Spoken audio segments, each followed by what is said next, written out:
Good morning friends. चलिए हम लोग अब इन्वेस्टमेंट अकाउंट्स की इस प्रॉब्लम को सॉल्व करेंगे। एक बार देख लें।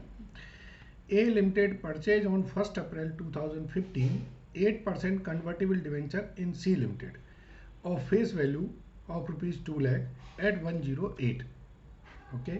On 1st July, A Limited purchased another 1 lakh debenture at 112 cum interest. On 1st October, 80,000 debentures, rupees 80,000 debentures were sold at rupees 105. On 1st December, C Limited give option for conversion of 8% debenture into equity share of 10 each. A Limited received 5,000 shares in C Limited in conversion of 25% debenture held on that date. The market value of debentures and equity share in C Limited at the end of year 2015 is 110,815. Interest on debentures is payable on 30th September and 31st March. Accounting year is calendar year. Okay, ये word बहुत अच्छा है, ध्यान दीजिएगा।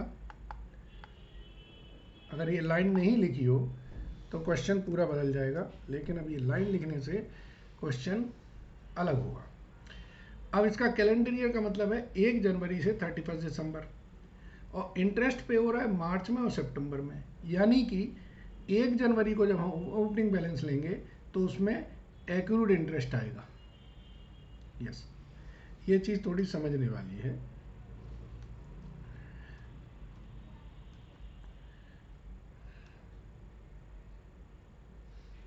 इसको simple करने के लिए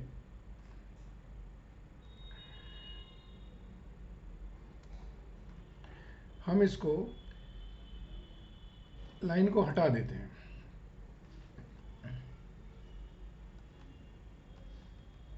इससे क्या होगा कि एक्रूड इंटरेस्ट की वर्किंग नहीं करनी पड़ेगी।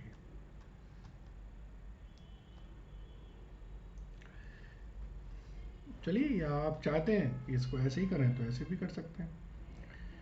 So let's move forward.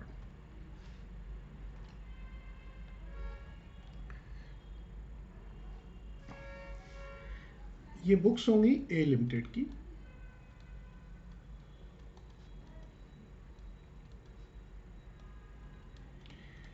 और ए लिमिटेड की बुक्स में होगा ये इन्वेस्टमेंट अकाउंट।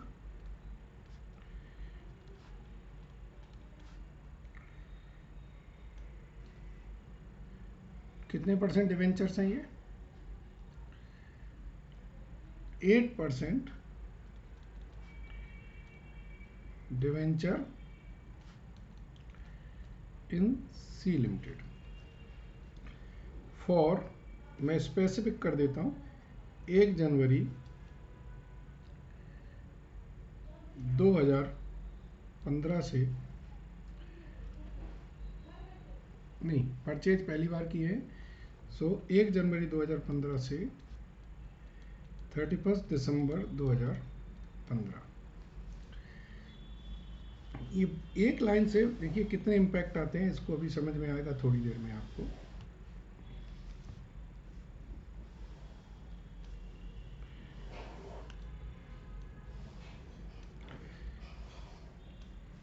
ये डिवेंचर है, तो डिवेंचर में हम लोग फेस वैल्यू लिखते हैं।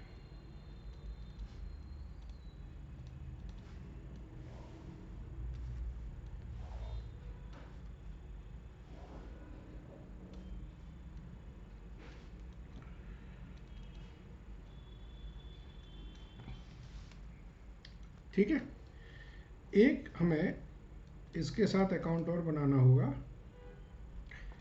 Investment account equity shares in C limited.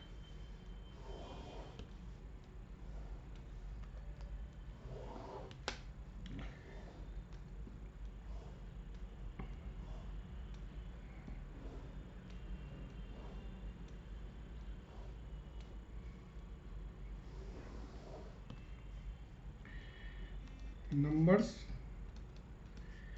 dividend amount, number numbers dividend amount. ठीक है, चलिए अब करते हैं क्वेश्चंस को। 1 अप्रैल को हमने डिवेंचर्स खरीदे हैं, तो 1 अप्रैल 15 को हमारी एंट्री होगी 8% debenture account debit to bank.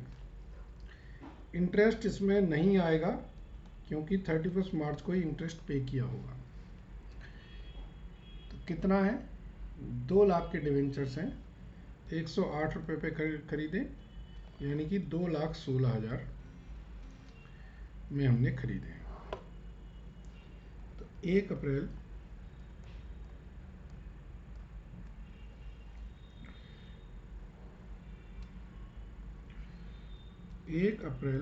15 को टू बैंक करके 2 लाख की फेस वैल्यू के डिवेंचर्स हमने 2,16,000 में खरीद लिए।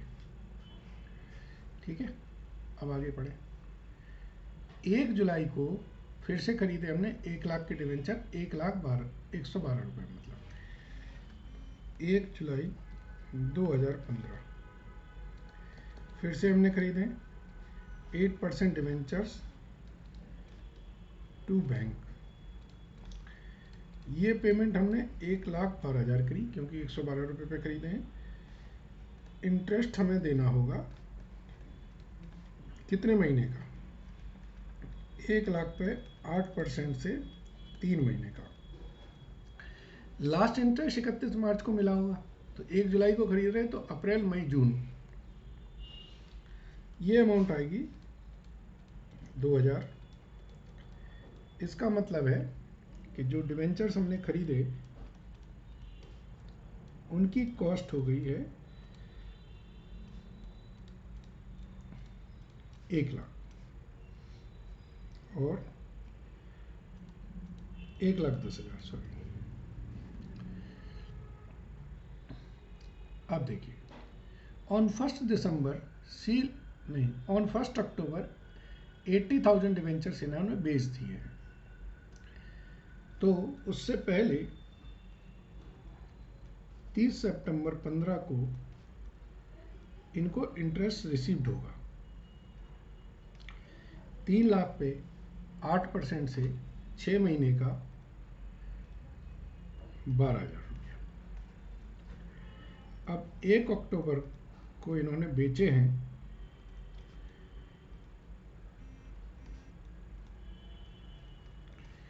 उसकी एंट्री कर लें। 1 अक्टूबर 15 को इन्होंने बेचे हैं, तो एंट्री होगी bank account debit to 8% debenture to interest. अब आप बताइए कितने पे बेचे इन्होंने, 105 रुपये पे।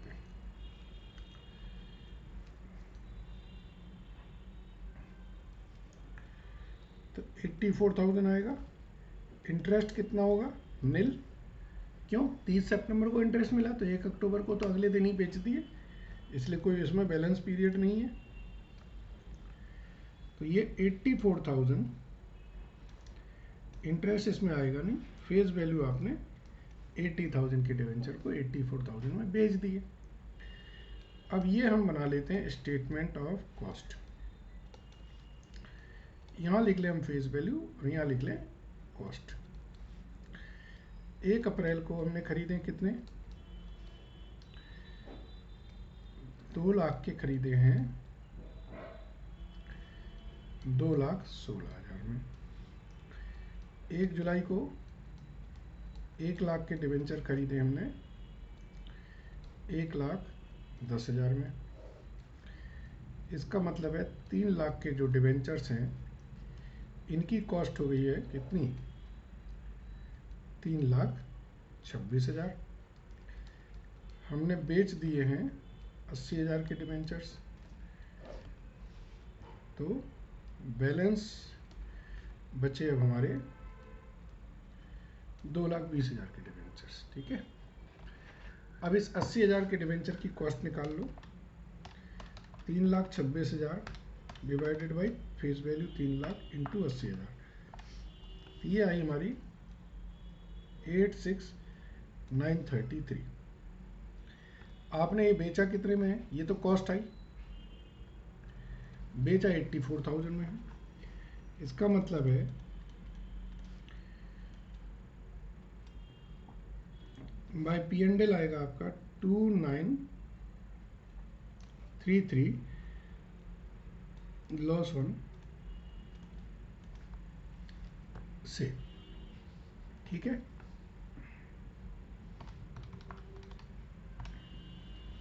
अब आपके पास जो डिवेंचर्स बचे हैं 2,20,000, उनकी कॉस्ट हो गई है कितनी? 2,39,067। आगे देखें, 1 दिसंबर को सी लिमिटेड ने कहा कि आप अपने डिवेंचर्स को शेयर में कन्वर्ट कर सकते हैं, तो हमने 25% डिवेंचर्स को कन्वर्ट कर लिया। तो हमने कन्वर्ट किया इनटू शेयर 55,000 के डिवेंचर्स, ये 25% हो गए। तो हमारे पास क्लोजिंग में कितने के डिवेंचर बचे? हमारे पास क्लोजिंग में फेस वैल्यू 1,65,000 के डिवेंचर बचे, और उनकी जो कॉस्ट आ रही है वो 1,79,300 आ रही है। सो 31 दिसंबर 2012 को जो हमारे पास डिवेंचर बचेंगे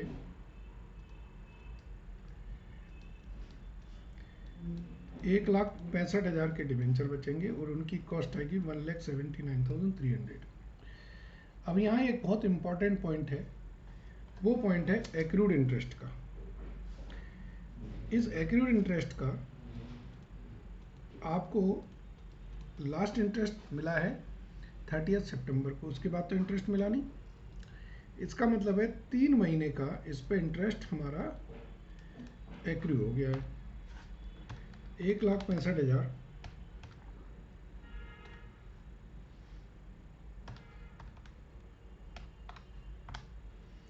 3,300 ये हमारा एक्रूड इंटरेस्ट आएगा। ये बहुत इंपॉर्टेंट पॉइंट है, मैक्सिमम बच्चे ये इग्नोर करेंगे। जब भी आपकी इंटरेस्ट डेट और क्लोजिंग डेट में फ़र्क होगा तो लास्ट इंटरेस्ट से क्लोजिंग डेट तक का इंटरेस्ट आपको एक्रू करना होगा। ठीक है, अब आप ये देखिए कि जो 55,000 है इनकी कॉस्ट कितनी आएगी? 59,767। सो यहाँ पर आप, ये किस डेट का है? 1 दिसंबर का। 1 दिसंबर 15 को बाय कन्वर्जन इनटू शेयर 55,000 हटा देंगे और इसकी वैल्यू लिखेंगे 59,767, और ये पॉइंट यहाँ आएगा 1 दिसंबर 15 को टू डिवेंचर से। आपको कितने शेयर मिले थे इसके बदले में? 5,000। कॉस्ट क्या रहेगी? एग्जैक्टली ये पॉइंट समझिए, कॉस्ट वही रहेगी जो ये है। अल्टीमेटली आपने 59,767 के डिवेंचर जो आपकी कॉस्ट थी उसी के बदले में तो आपको 5,000 शेयर मिले हैं। तो ये बहुत ही इंपॉर्टेंट पॉइंट है। ठीक है, 31 दिसंबर 2012 को क्लोजिंग बैलेंस आप लिखेंगे कितना? 5,000 शेयर, और उनकी कॉस्ट कितनी? 59,767। आप मार्केट वैल्यू लिख लीजिए यहाँ पर, कितनी आ रही मार्केट वैल्यू? 5,000 इंटू 15, और ऐसे ही इसकी मार्केट वैल्यू भी ज़्यादा है। क्लियर है ना? तो कॉस्ट पे ही रखेंगे बस। अब ये कैलकुलेशन वर्क कर दीजिए जो हम करते हैं। ठीक है, ये हो जाएगा हमारा 3,26,000, फेस वैल्यू 3,26,000, ये 15,300, 15,300, 15,300, 31 दिसंबर, तो आप लिखेंगे 2P&L में इंटरेस्ट इनकम। समझ गया? चलिए, तो ये वर्किंग थोड़ी समझिए आपने। अच्छा क्वेश्चन था, इसमें कन्वर्जन का पॉइंट बहुत ही अच्छा था। आई होप समझ आया होगा। Thank you.